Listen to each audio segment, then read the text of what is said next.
Olá a todos, eu sou o professor especialista Leonardo Silva e estou com vocês na disciplina de verificação, validação e teste de software. Esta é a unidade 1 do primeiro módulo desta disciplina. Neste módulo, nós vamos trabalhar conceitos fundamentais e importantes para que possamos entender do que se trata a verificação, a validação e o teste de software. O primeiro conceito que precisamos entender é o que chamamos de qualidade.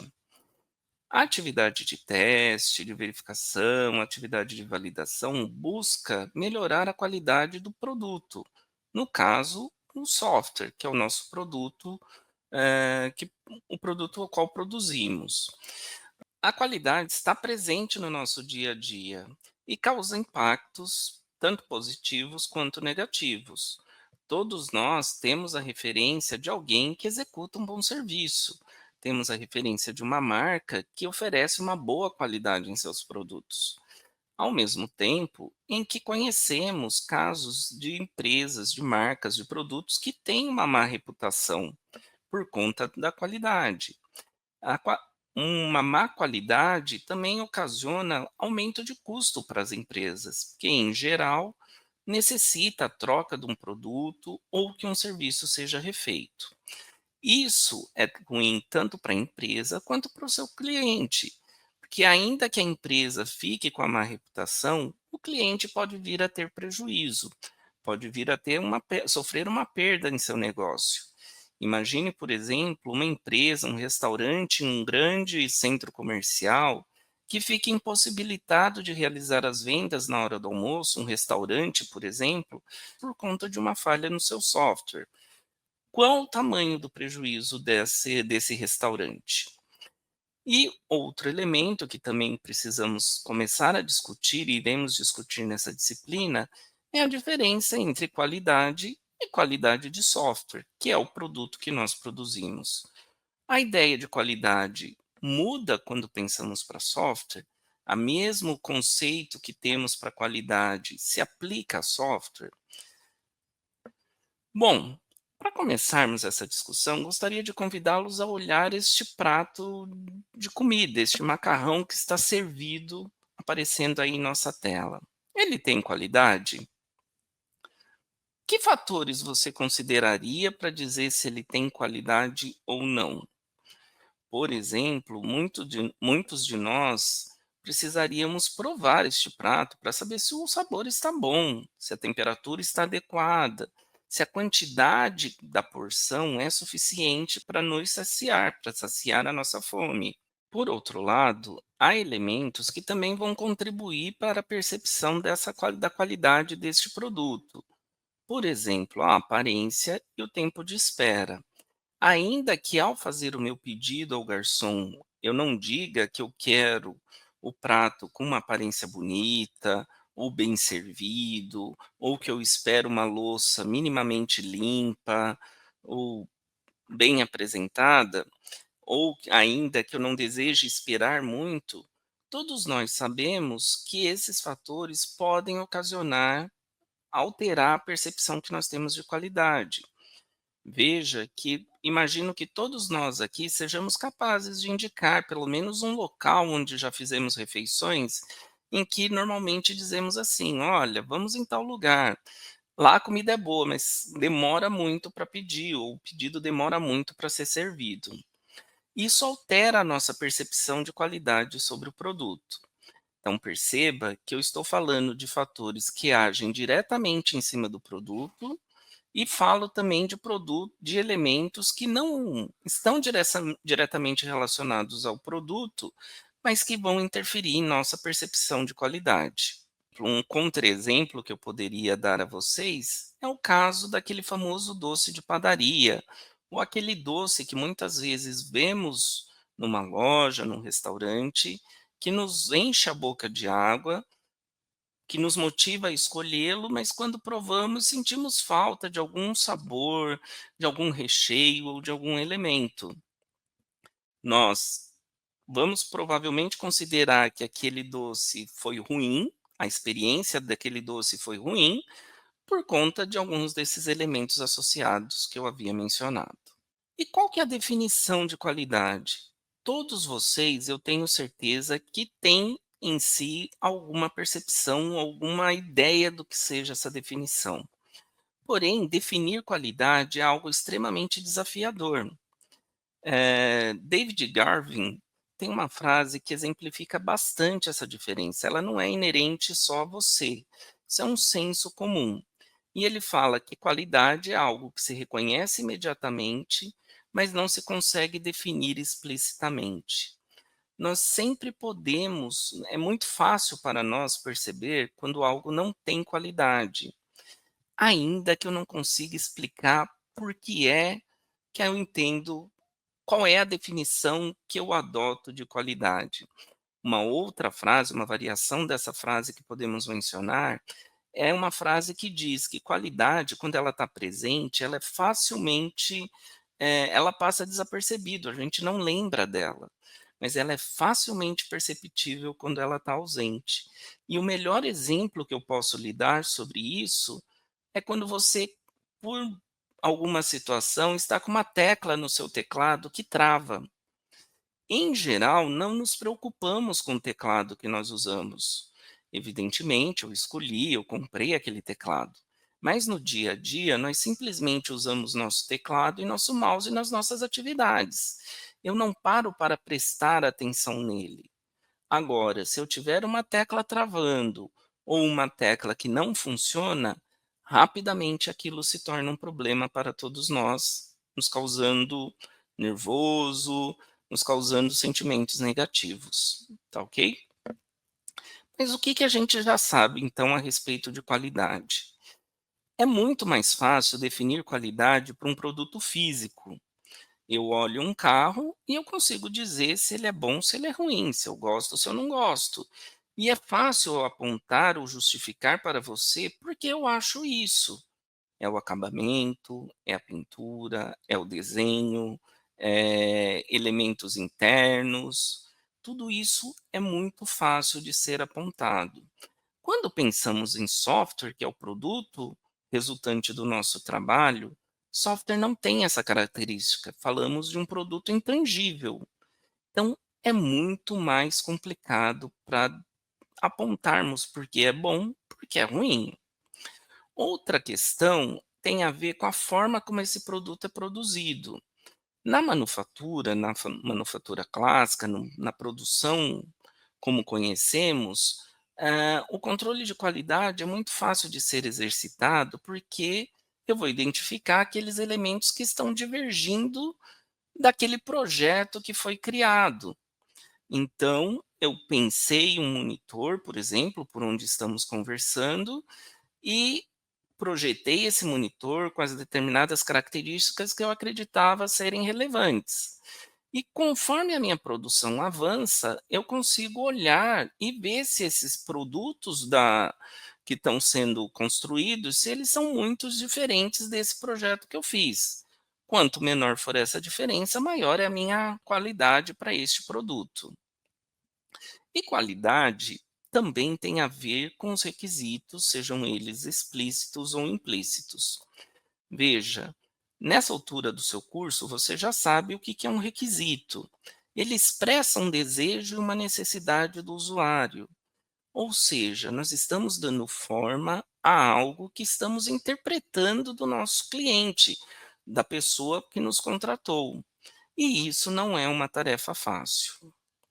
Qualidade, a definição que podemos anotar aí em nosso caderno, salvar para dizermos numa prova ou quando formos questionados, é que qualidade é a totalidade das características de uma entidade que lhe confere a capacidade de satisfazer as necessidades explícitas e as necessidades implícitas.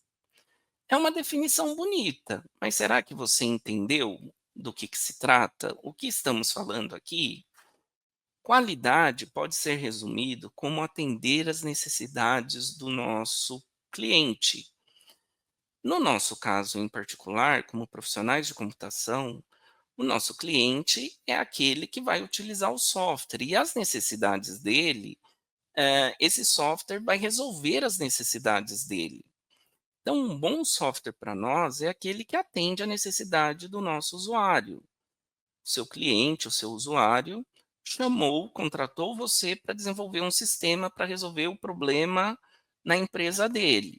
Esse software terá uma boa qualidade se ele atender a essas expectativas explícitas e implícitas dessa pessoa que te contratou. Mas e o software? É só isso? Tem mais elementos que alteram a nossa percepção de qualidade? Nós precisamos pensar um pouquinho mais sobre esse produto, que é a nossa ferramenta de trabalho. Por quê? Porque software hoje está presente em todas as áreas da nossa vida. Software se tornou um elemento vital para a nossa sociedade. Até quem diga, ou até quem se questione, se existe a vida sem software. Convido vocês a imaginar como seria o seu processo de matrícula se não existisse o SISCAD, o nosso sistema acadêmico.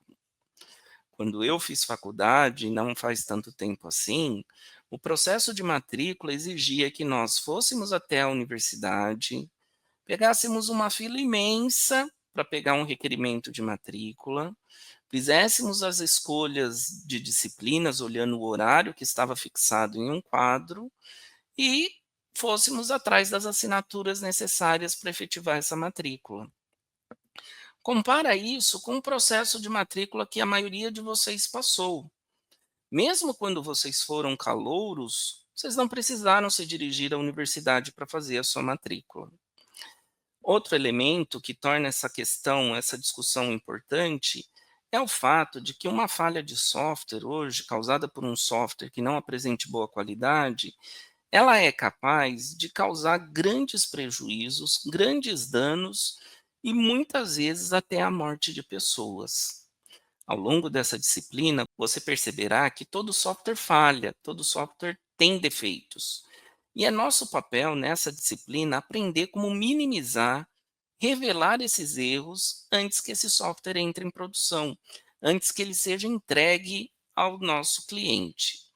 Eu destaco aqui algumas falhas de software que ocorreram ao longo do tempo. Uma bastante conhecida, de certa maneira recente, foi uma falha no sistema do INEP, que é o órgão responsável por executar o Enem, o ENAD, e onde se vincula o SISU, que é o Sistema de Seleção Unificado, e que expôs dados de milhões de estudantes. Veja, eu não preciso dizer para vocês o que significa ter o dado exposto hoje na internet. As possibilidades de fraude, as possibilidades de golpes que são realizadas a partir dessas informações. Quando um software falha, nós podemos afirmar que essa falha se deve a um fator humano, ou na comunicação dos requisitos, ou ainda no processo de transcrição, de codificação dessas informações, desses requisitos em código. Além disso, nós podemos pensar que teve alguém que desempenhava um papel de chefia que não conseguiu detectar esses defeitos a tempo. Nós conseguimos pensar que existe alguém que comercializou esse software e nós conseguimos pensar que tem alguém responsável pelos nossos dados estarem expostos na internet. Nós temos um culpado a respeito disso.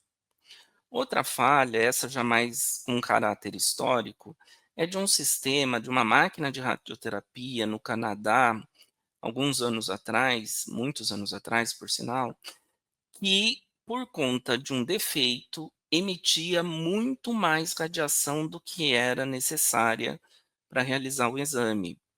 Você sabe que a exposição continuada à radiação tem o potencial de nos levar a desenvolver diversos tipos de câncer.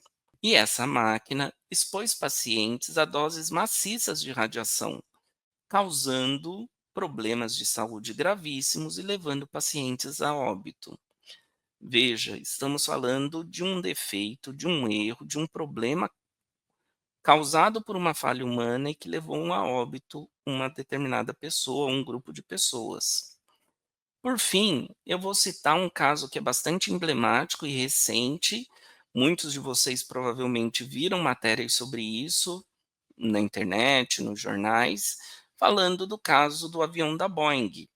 A Boeing lançou, alguns anos atrás, um avião chamado 737 MAX, que seria a última atualização de um modelo de sucesso de aeronave que ela comercializa desde a década de 60. Qual que é o problema ou qual foi a questão? Se você olhar, abrir o Google e fizer uma busca por Boeing 737, olhar as imagens dos aviões ao longo do tempo, você vai perceber que inicialmente esse avião tinha os motores embaixo das asas.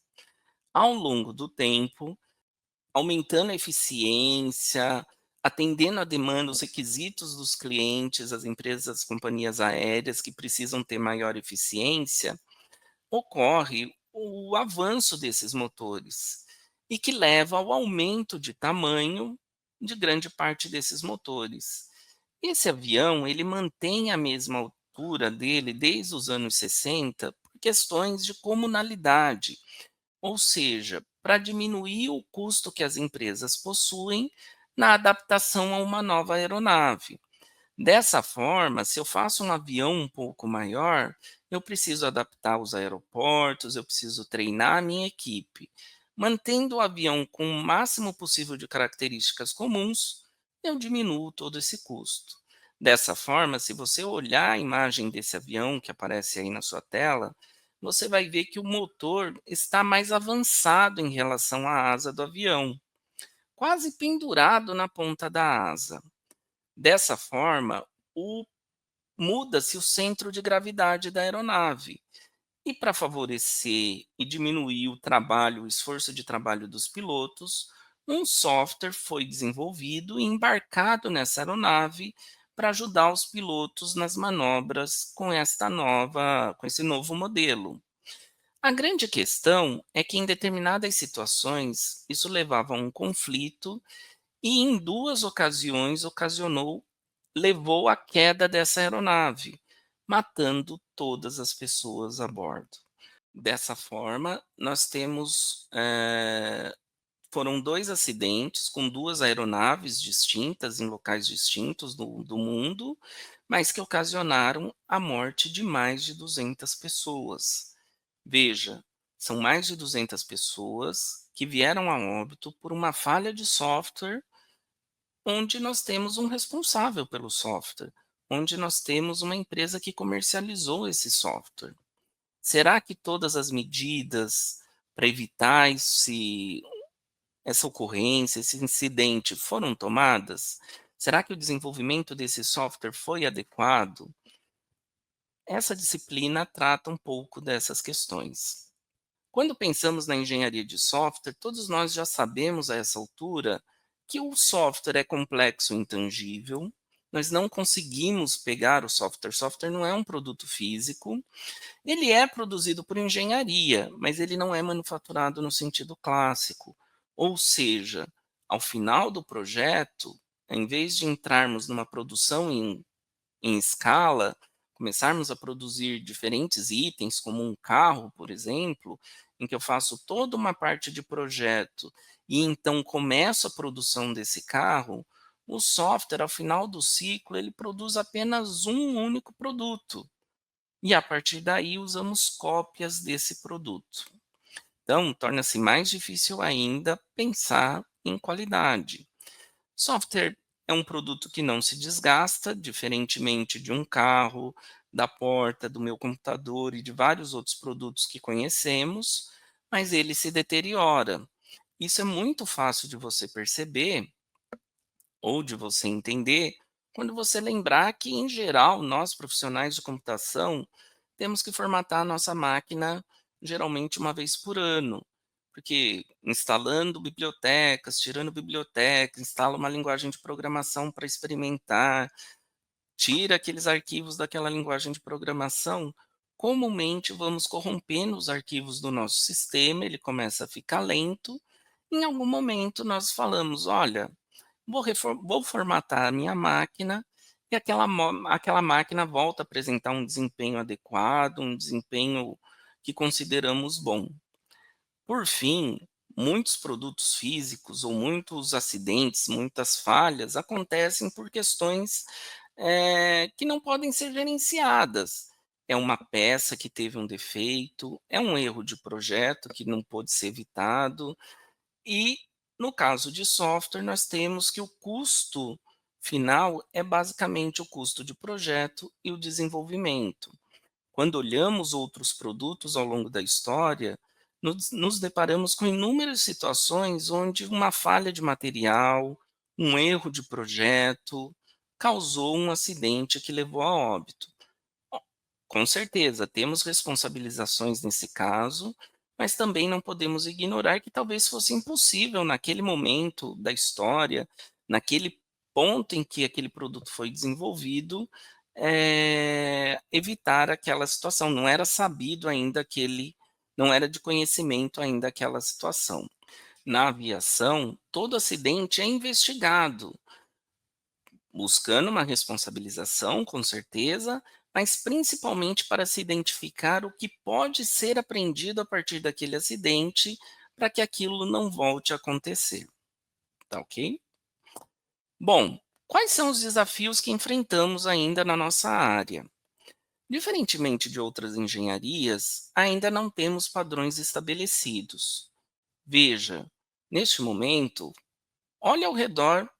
Independente de onde você esteja, seu local de trabalho, sua casa, a universidade, olhe a construção ao seu redor e concorda comigo que nenhum engenheiro, nenhum pedreiro ou arquiteto precisou morar na sua casa para provar que ela tinha qualidade, para provar que ela não ia falhar e desmoronar.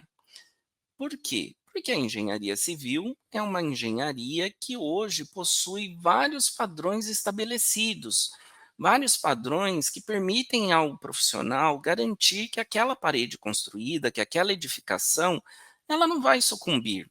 Se ela respeitou aqueles padrões, se ela respeitou as orientações que estão contidas nos manuais, ela vai ser forte o suficiente para aguentar aquele uso que ela foi projetada. No caso da computação, nós somos uma ciência relativamente nova. Lembra que nós iniciamos na década de 50, 60 e nós ainda estamos em crescimento. Está aí, todos nós estamos vendo o caso da inteligência artificial, que é muito recente ainda. Novas profissões surgem, novas possibilidades de aplicação. Dessa forma, é difícil estabelecer um conjunto de diretrizes que nos permitam cravar padrões, determinar o que deve e o que não deve ser feito. Veja, um aluno hoje numa universidade, num curso de computação, estuda um conteúdo, tem acesso a um conteúdo de matérias totalmente diferente de um aluno de 5 anos atrás. Além disso, um senso comum que é erroneamente difundido muitas vezes no nosso meio é que o usuário atrapalha o processo de desenvolvimento. A participação ativa do nosso cliente ou do nosso usuário, por assim dizer, garante a melhoria da comunicação dentro do projeto, favorecendo que tenhamos um canal aberto de comunicação, favorecendo o nosso entendimento dos requisitos e permitindo que tenhamos, então, esse usuário como um parceiro do nosso projeto. Então, o avanço, como eu havia mencionado anteriormente, o avanço tecnológico é sim um desafio para todos nós. É o caso hoje da inteligência artificial, que a cada momento aparece em uma nova área de conhecimento, em uma nova aplicação.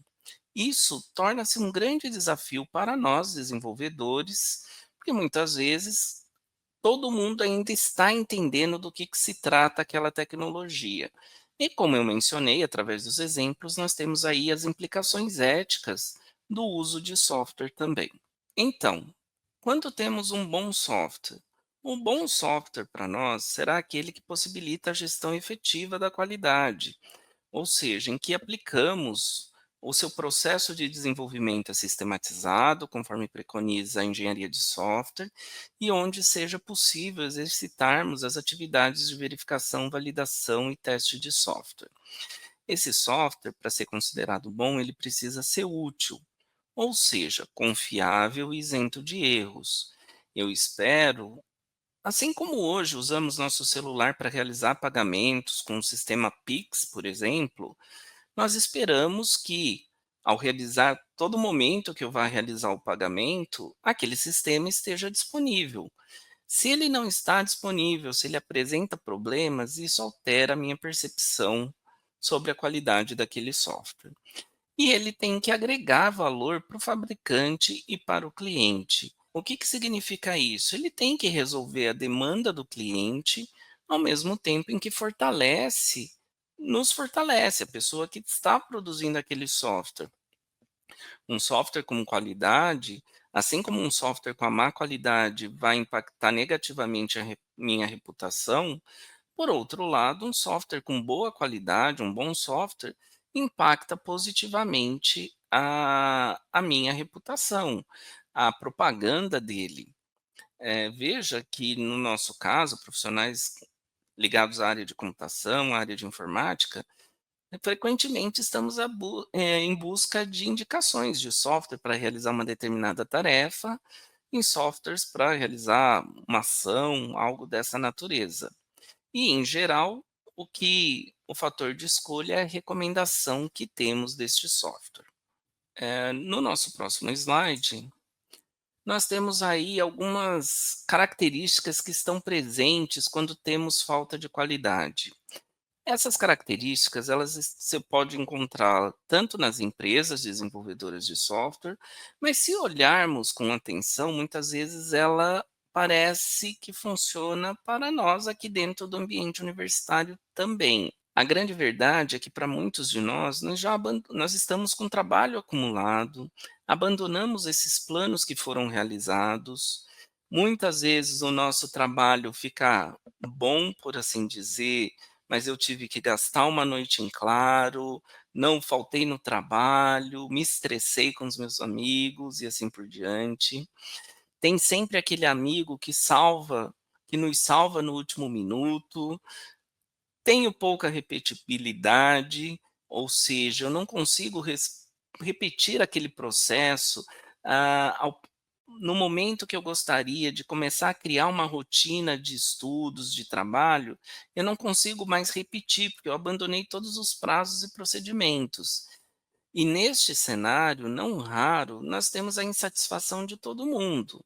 A minha insatisfação porque eu não recebi a nota ou o reconhecimento pelo meu trabalho, o reconhecimento que eu esperava pelo meu trabalho, apesar de todo o esforço, todo o nervoso, todas as noites mal dormidas.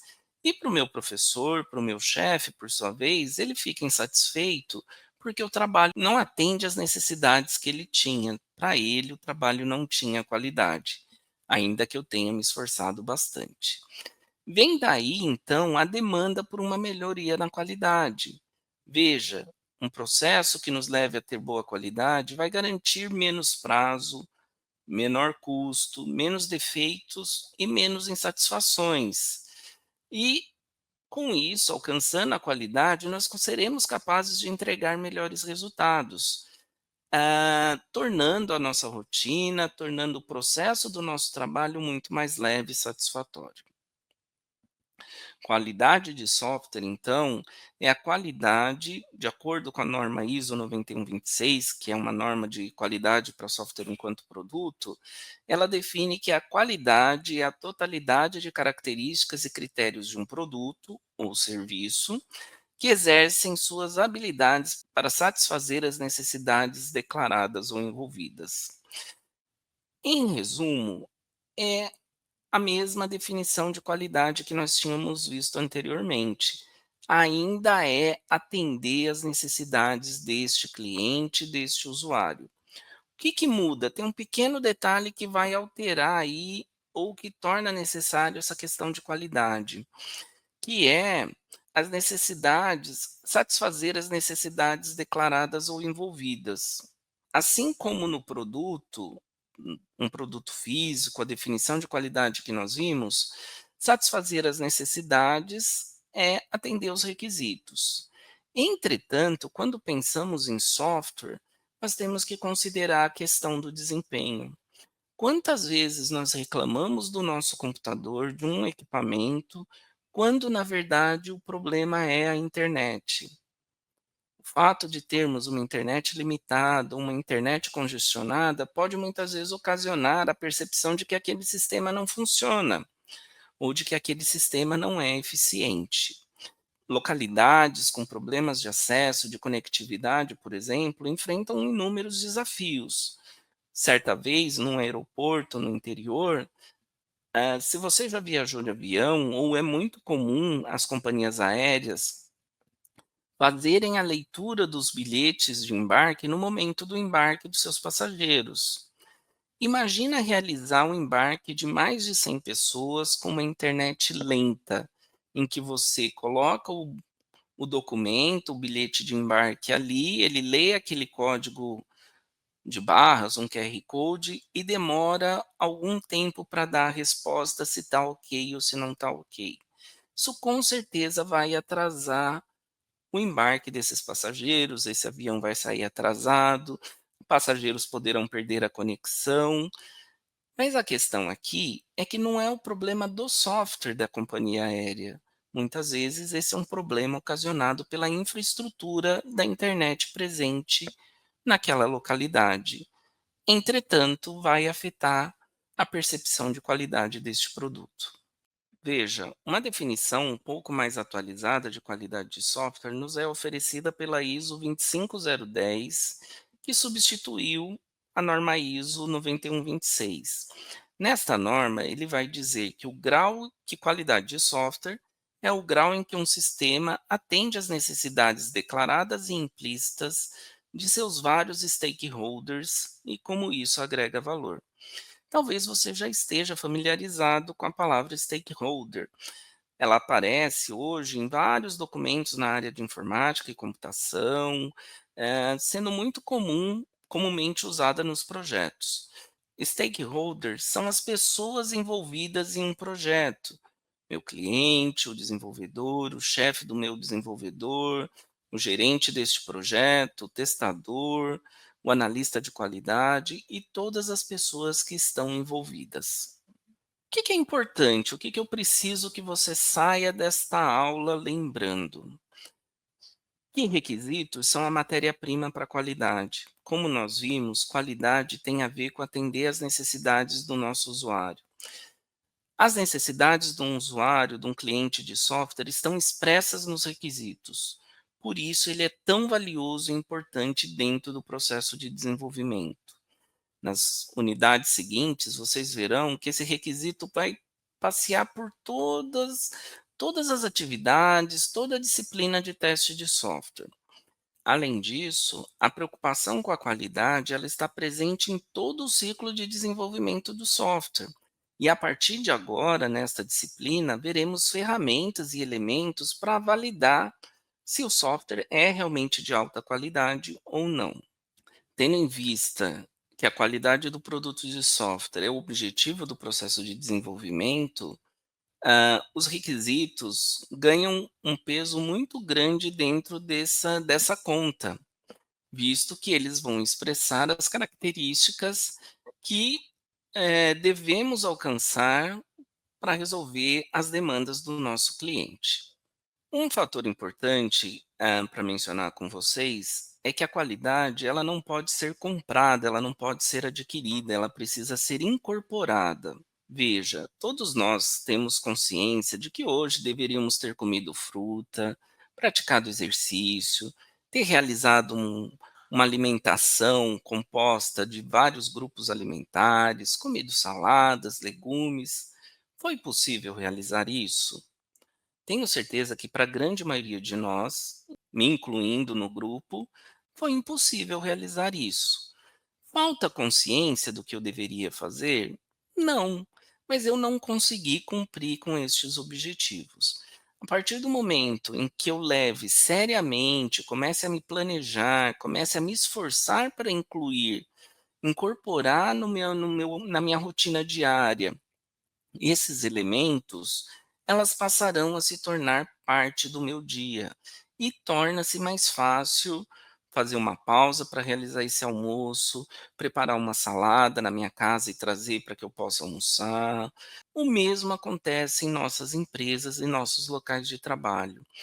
Eu não vou conseguir comprar qualidade, mas eu tenho que buscar meios para que esta qualidade seja incorporada em minha rotina de trabalho, de forma que eu consiga ter como resultado bons produtos de software. Por que que isso é necessário? Porque lembra que eu disse que o software não é manufaturado no sentido clássico, ele é produzido, mas não é manufaturado no sentido clássico? Isso significa que eu não tenho a possibilidade de medir a qualidade no produto, porque eu só tenho um único produto ao final do processo. Dessa forma, teremos que avaliar a qualidade deste produto analisando o processo que gerou aquele produto. Um exemplo muito fácil para você perceber do que estamos falando é o café. Ainda que eu entregue as mesmas quantidades de água, café e ofereça condições iguais a todos vocês, muito provavelmente cada um de nós fará café de uma maneira, teremos diferentes resultados. Um café mais forte, um café mais fraco, eh, um café, mais doce, um café menos doce. Por quê? Porque a feitura do café depende do domínio que eu tenho do processo de fazer café. O mesmo vai acontecer com o software. A qualidade do meu produto de software depende da incorporação desses elementos na minha rotina de trabalho. Além disso, o processo de desenvolvimento de software é composto de subpartes, de produtos intermediários. É uma especificação de requisitos, são códigos, são modelos, é um banco de dados. E cada produto intermediário desse tem os seus atributos de qualidade e pode afetar a qualidade do produto intermediário da próxima fase. E, no conjunto, afetar a qualidade do produto inteiro. Correto? Então, precisamos buscar a incorporação desses elementos em nossa rotina, em nossa prática profissional, como forma de melhorar a qualidade dos produtos que desenvolvemos. Como eu disse, a qualidade do processo é, neste caso, um meio para alcançarmos a qualidade do produto. E aí está o exemplo do café que eu mencionei. Finalizando a nossa aula, gostaria só de relembrar a vocês que nosso trabalho consiste em buscar os requisitos, levantar as necessidades que o nosso usuário tem, usar essas necessidades dentro de um processo de desenvolvimento que vai orientar a construção de um produto. E para nós, a partir de agora, se esse produto atende aos requisitos, atende à necessidade desse usuário, desse cliente, nós entendemos que este produto tem qualidade. Por fim, o que que a gente chama de processo de desenvolvimento? Processo de desenvolvimento nada mais é do que um conjunto de atividades, uma sequência de passos realizados por pessoas, neste caso, que tem um determinado propósito. O propósito, neste caso, é pegar um conjunto de entradas, esses requisitos, e transformar numa saída que é o software pronto. Esse processo, essas atividades, elas são orientadas por objetivos e elas se apoiam no recurso e na infraestrutura que temos à disposição para realizar essas atividades.